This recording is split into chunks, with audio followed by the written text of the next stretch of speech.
Alrighty, here's what we have today. We got a sun to contend with, that's for sure. I'm trying to film. Got a little bit of a parking area off over here. The driveway, the owner always comes in this way, and so everything is kind of pushed on the end down this way. And we have here, sorry I'm spinning around, but we've got a water line. The water meter's right there, and this dark gray gravel is where they put the water meter in, so, or the water line in, going to the house. So we got to stay off of that. So talk a little bit about our configuration that we do on the tractor here. I'd say 95% of the time we use a box blade rather than a grader blade.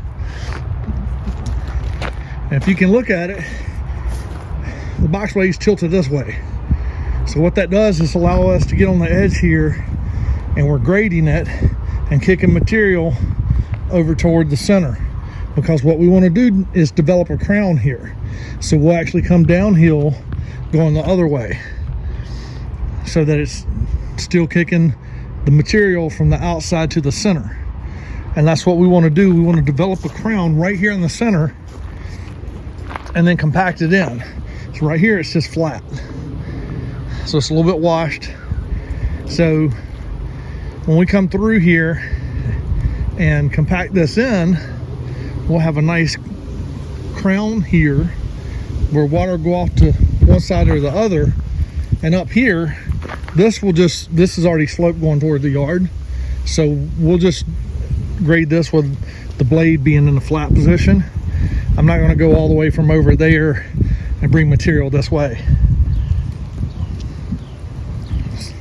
because I don't want to develop a crown there. I want the crown to be right here in the center of the drive, and then come over, and that parking area is already sloped. It goes off into the yard. So that's how we do it. So the blade's tilted this way so material can go over to the right of the tractor and develop a crown for us. And when we first start, the blade is actually tilted up. So I shorten the top length, and I shorten this side of length here. So I'm tilted that way, and I'm facing forward. So that's front blade. You got a back blade and a front blade on the box blade. This front blade is digging in, and we've got it down to a science. We know what number to drop it on, and so on and so forth. Now when we get done doing that, we kind of smooth everything out and make sure there's no high spots or excessive material in any one area. We'll put this blade back to where it's flat again. So I'll make sure that both the side links are the same length, and this box blade, instead of being tilted, will be perfectly flat. And then we'll actually lengthen the top link so that this back blade is touching the ground first instead of the front blade. And then that way it doesn't dig in except where the material's too high. Then it'll carry that material with it, and then it'll begin to come out from underneath as we go. And like I said, we know on the hydraulics what number we want it to be at to get a consistent result every time. And that's what we shoot for, is a consistent result every single time. So we're getting ready to get started here. Going to get some film for you. Like I said, it's going to be hard with these trees. We're kind of in and out of the sun, and so I'm going to try to find a vantage point, and I'm going to let Walker grade this because they got a fair amount of gravel on it. So I want to see how much we're going to need to bring from the quarry. And it's going to be fun tailgating because we got power lines right up here at the end. So I can't tailgate it all the way to the end of the driveway.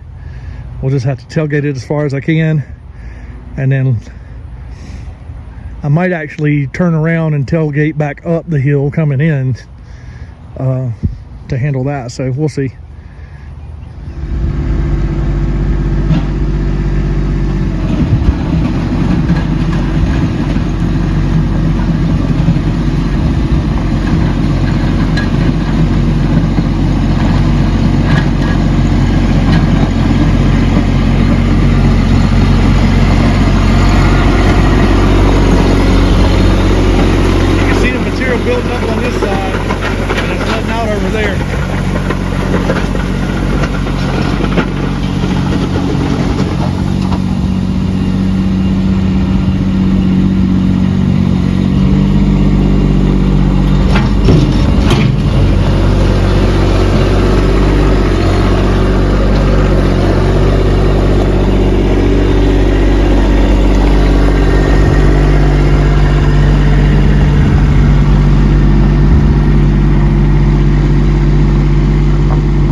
shift it over, so we're getting more material over there towards the center.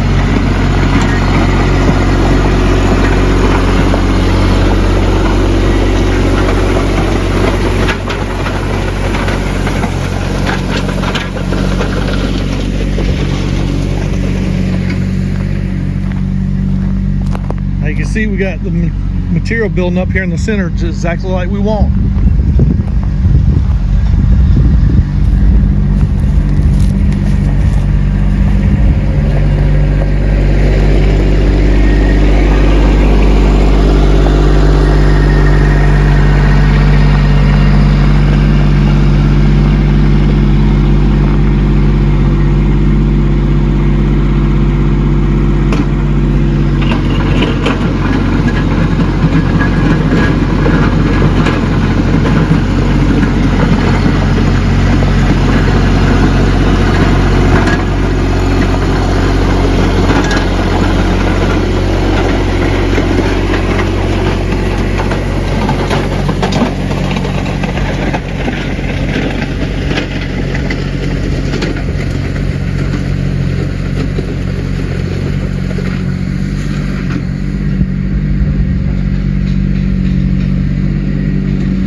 Back down the other way. Let's go down there.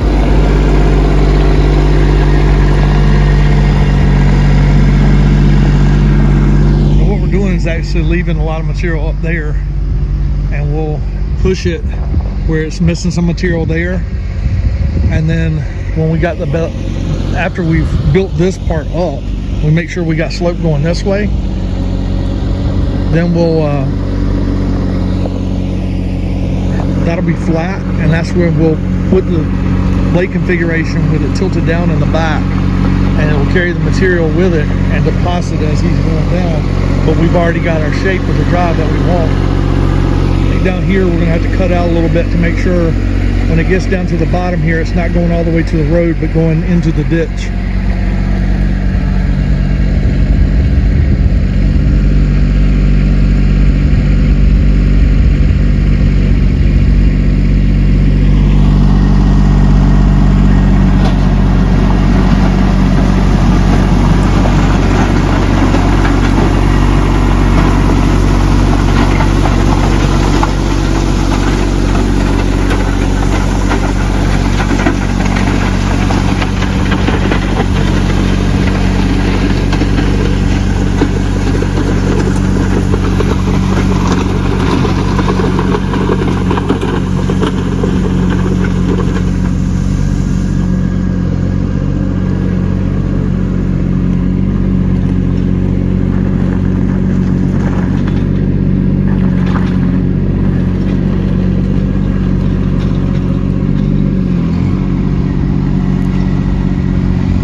Make one more pass.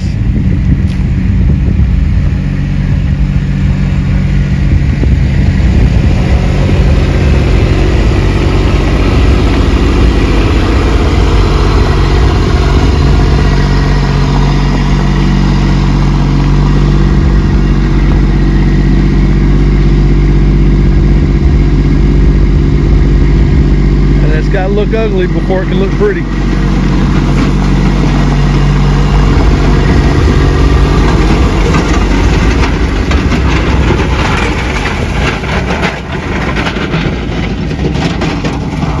you can see we've got a good crown in the center. We got to cut down this way, and we got to cut down that way. Probably need to cut this a little bit more on this side, but we're going to take that material and bring some of it up that way.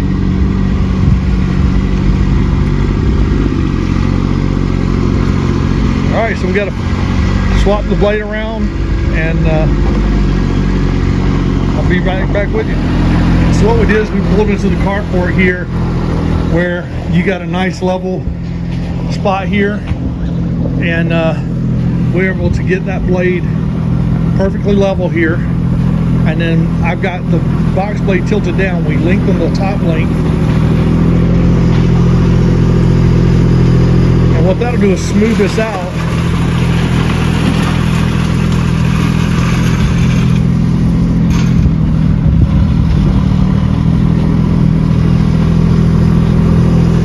It allows us to smooth this material out and kind of shape it up.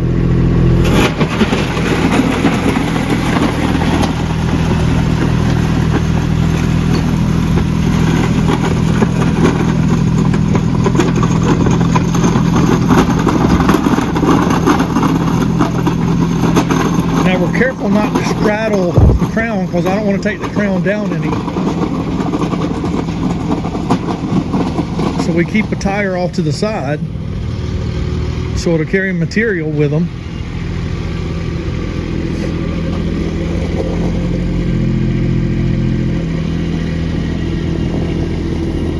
So basically what he's doing now is, if the material's high in a particular area, it'll grab it, because the top blade, the top link is lengthened, and so it has it tilted back.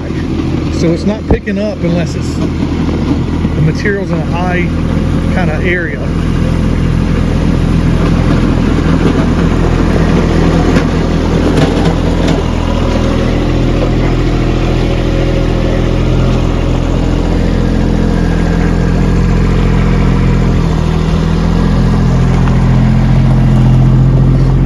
What we'll do is we'll kind of hand rake everything out and compact it in, because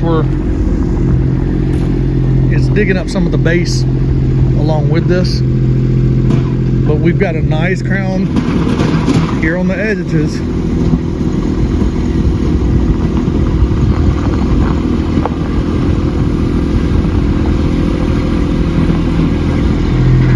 So what he's now doing is, down there where his rear tire's at now, we didn't have much of a crown in the center there. So he's bringing the material up. So this stuff is going to be, the center is going to be higher than the edges on both sides. I cut away a little bit down here at the ditch.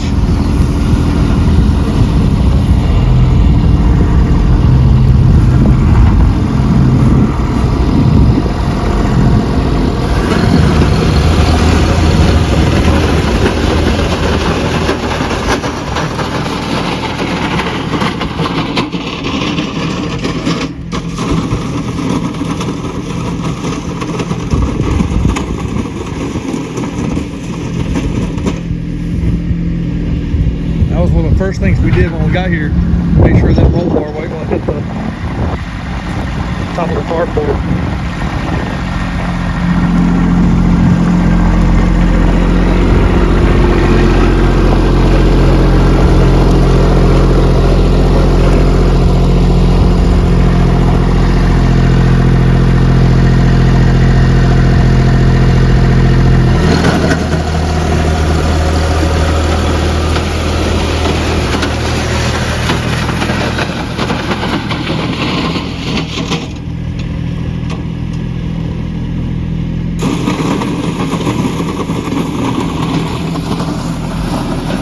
How well you guys are going to see this. It sure is.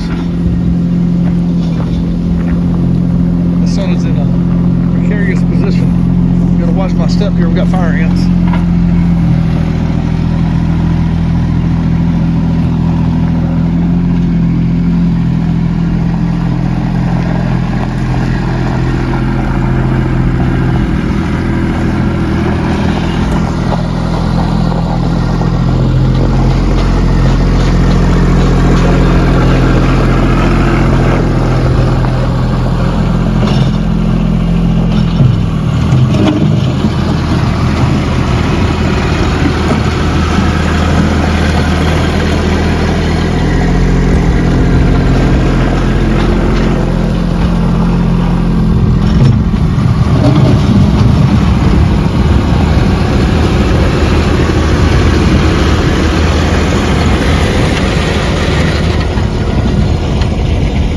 good in that low spot right there. And what we try to do when we get it in a position where the blade's level and we're using the bucket to back drag, we keep a tire in the center here, because if we keep that tire in the center, then it keeps us following the slope of what we have. Up here, I'll probably pull back some rock by hand toward the center, because it did build up a little bit on the edge. So we got a little bit of hand raking to do, and then we're going to compact it in.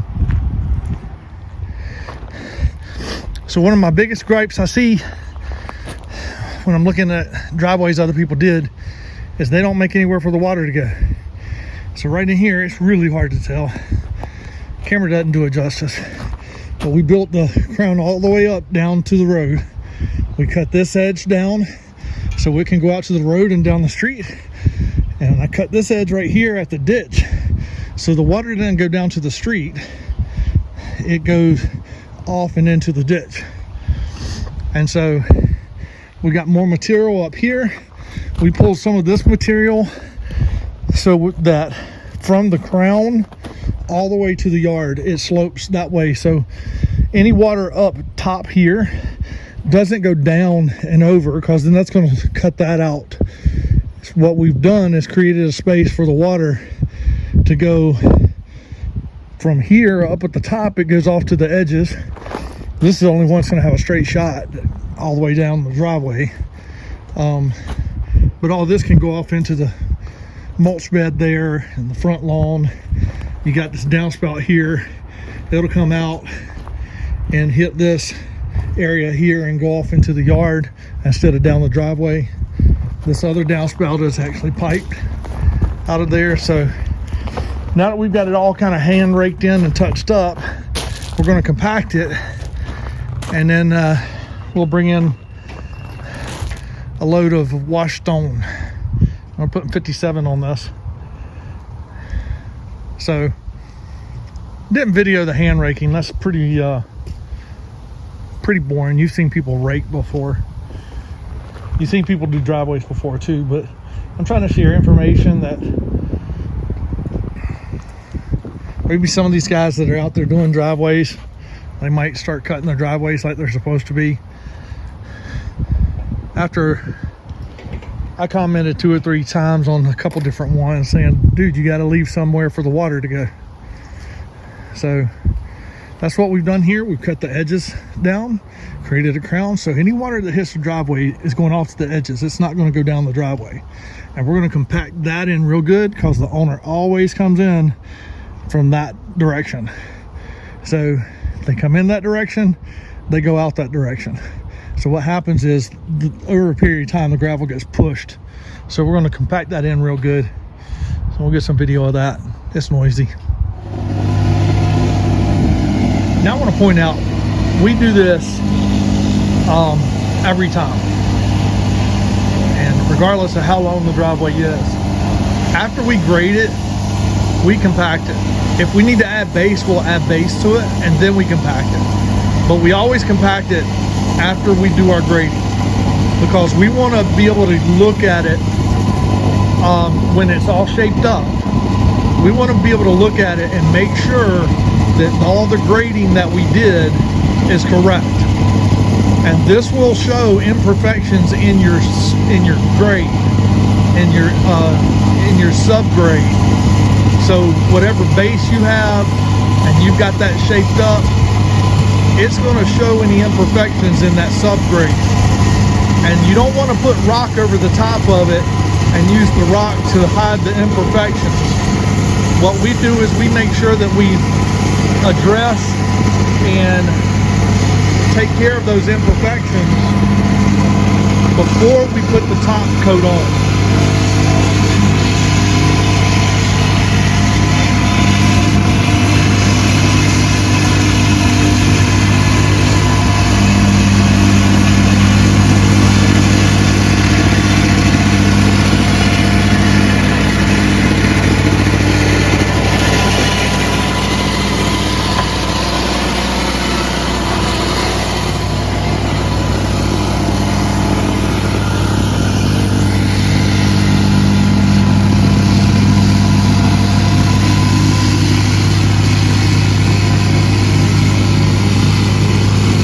saying, when we get our subgrade compacted in, we look at it for any low spots or high spots that are going to be a problem or anything like that, and we'll address them then and recompact it.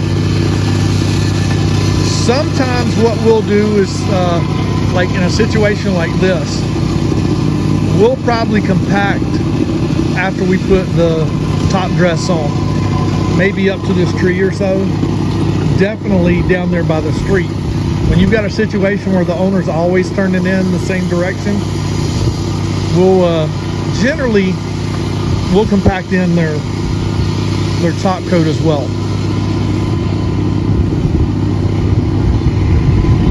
Now some may say that's the overkill, it's not necessary. Most of the time we don't compact the final top dressing that we, of 57 stone that we put on. More often than not, we don't compact that in. And the reason is it doesn't look as good because you'll disturb the fines and you'll end up showing some fines on your top coat of the top dressing of the 57 as well, and it just doesn't look as good. So we like to have it look clean and polished when we're done. We don't put on really thick. If it ends up being a thick layer of gravel, then yeah, we compact it in.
Alrighty, we're going to compact this in because I'm slipping a little bit in the dump truck backing up, and so I want to make sure that they're going to have a nice compacted grade that's not going to slip with them when they go pull their car in there.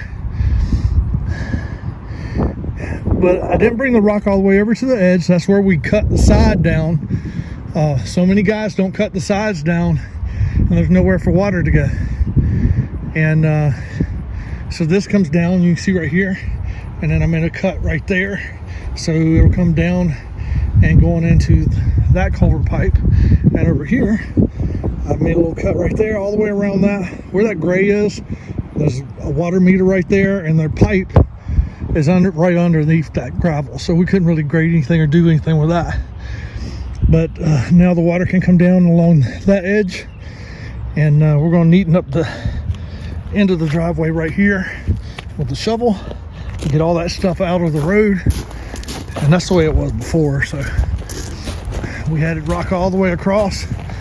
I tailgated because that line right there, I tailgated going uphill about halfway and then put the bed down, and then I backed up to the carport and tailgated halfway down so that my bed would never be going underneath that wire. And then with what was left over, I backed up in that little area, tailgated that. We raked out the edge by hand, and by we I mean Walker. I got on the tractor and kind of sloped all that back, and there was a little bit of a dip there from where the 2 truckloads, the edges are always thinner than the center, and so I pulled that material back so that it all slopes that way still. So Walker's getting ready to compact it in, and then we're gonna load up and call it a day. So funny story, the other day got a call from somebody, and they told me they needed what was it? I think they said they needed 100 yards of gravel for a pathway that they had. And so I was like, okay, gosh, that must be a long pathway. My wife was talking to him, and she said, well, it's 100 feet long by about 4 feet wide. And so, I mean, I looked at my wife who was on the phone, and I said, well, she told me what the measurements were, and I said, well, unless their pathway is about 6 foot deep, I recommend that they go with a little bit less material. And of course, they didn't want to hear that. I guess the husband had Googled it and had his calculations that he wanted to do, and so I don't know where they came up with that calculation.